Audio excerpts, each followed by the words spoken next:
ದ್ವೇಷ. ಭೃಗು ಮಹರ್ಷಿಯು ಒಂದು ಸುಂದರವಾದ ಆಶ್ರಮವೊಂದನ್ನು ನಿರ್ಮಿಸ್ಕೊಂಡಿರ್ತಾರೆ. ಅವರು ಮಕ್ಕಳಿಗೆ ವಿದ್ಯೆಯನ್ನು ಕಲಿಸ್ತಾ ಇರ್ತಾರೆ. ಅವರ ಹೆಂಡತಿ ಖ್ಯಾತಿ ಬಹಳ ಒಳ್ಳೆಯವಳು. ಒಂದು ಸಲ ದೇವತೆಗಳಿಗೂ ರಾಕ್ಷಸರಿಗೂ ಯುದ್ಧ ನಡೆಯುತ್ತೆ. ಯುದ್ಧದಲ್ಲಿ ದೇವತೆಗಳು ರಾಕ್ಷಸರನ್ನು ಓಡಿಸ್ಕೊಂಡು ಬರ್ತಾರೆ. ಆಗ ರಾಕ್ಷಸರು ದೇವತೆಗಳಿಂದ ತಪ್ಪಿಸ್ಕೊಳ್ಳೋದಕ್ಕೋಸ್ಕರ ಓಡ್ತಾ ಬಂದು ಭೃಗು ಮಹರ್ಷಿಯ ಆಶ್ರಮದ ಬಳಿಗೆ ಬರ್ತಾರೆ. ಖ್ಯಾತಿ ಅಲ್ಲಿಯ ಹೊರಗಡೆನೇ ನಿಂತಿರ್ತಾಳೆ. ರಾಕ್ಷಸರು ಅವಳ ಬಳಿಗೆ ಬಂದು ಆಶ್ರಯವನ್ನು ಬೇಡ್ತಾರೆ, ರಕ್ಷಿಸುವಂತೆ ಪ್ರಾರ್ಥಿಸ್ತಾರೆ. ಖ್ಯಾತಿಯು ಅವರನ್ನು ರಕ್ಷಿಸುವುದಾಗಿ ಹೇಳಿ ಆಶ್ರಮದಲ್ಲಿರುವಂತೆ ಹೇಳ್ತಾಳೆ. ದೇವತೆಗಳು ಆಶ್ರಮದ ಬಳಿಗೆ ಬರ್ತಾರೆ.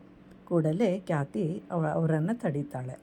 ನಾವು ರಾಕ್ಷಸರಿಗೆ ರಕ್ಷಿಸುತ್ತೇವೆ ಅಂತ ಹೇಳಿ ಮಾತನ್ನು ಕೊಟ್ಟಿದ್ದೇವೆ.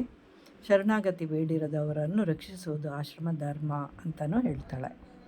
ಆದರೂ ದೇವತೆಗಳು ಕೇಳಲಿಲ್ಲ. ಆಗ ಖ್ಯಾತಿಯು ಯಾರು ಆಶ್ರಮದ ಒಳಗೆ ಬರ್ತಾರೋ ಅವರೆಲ್ಲರೂ ಮೂರ್ಛೆ ಹೋಗುವರು ಅಂತ ಹೇಳ್ತಾಳೆ.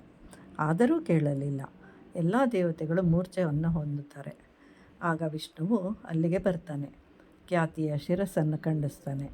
ವಿಷ್ಣುವಿನ ಹೆಂಡತಿ ಲಕ್ಷ್ಮಿಯ ತಾಯಿ ಖ್ಯಾತಿ.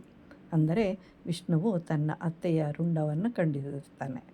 ಆದರೆ ದ್ವೇಷವು ಮನಸ್ಸಿಗೆ ಬಂದರೆ ಎಲ್ಲವೂ ಮರೆಯಾಗುತ್ತೆ, ಸಂಬಂಧಗಳು ಕಾಣಿಸೋದಿಲ್ಲ. ಆ ವೇಳೆಗೆ ಭೃಗು ಅಲ್ಲಿಗೆ ಬರ್ತಾನೆ.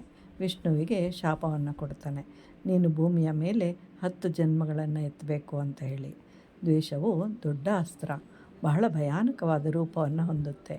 ಅದು ಮೊದಲು ನಮ್ಮ ಮನೆಯನ್ನೇ ಸುಡುತ್ತೆ, ನಂತರ ಪಕ್ಕದ ಮನೆಯನ್ನು ಸುಡುತ್ತೆ.